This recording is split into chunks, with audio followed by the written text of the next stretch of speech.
let's move on now and talk prospects. This is a prospect who's been popular. He has appeared in the section more than once, but there's another reason to discuss him now. So who do you have for us?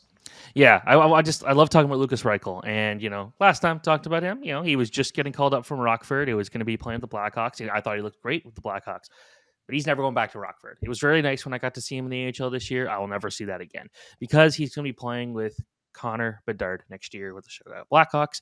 I think that's just going to help his fantasy value so much. The fact that he's had 2 50-point seasons in the AHL is a very good sign. That's not easy to do for a 21-year-old because a lot of these guys that are his age are guys that are coming out their first year of CHL hockey and they're just trying to get adjusted to pro hockey. But he had that experience of playing in the DEL for 2 years. So he comes over.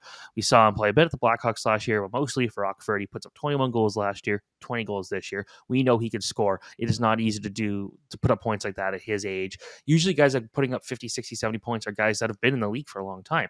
So that's very impressive. He was a play driver for the Rockford IceHawks, and he could do that again for the Blackhawks, a team that's, you look at the roster, you're like, who are half these players? Who are these guys going to be playing with Bedard next year? Reichel's going to go out there and make things a lot better. So I am very confident in his game. I think that Blackhawks fans should be very excited.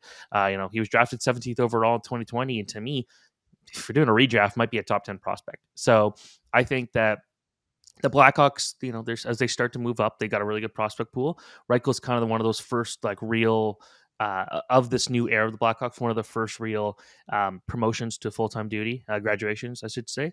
And I think that they're going to need someone to play with Bedard. He can.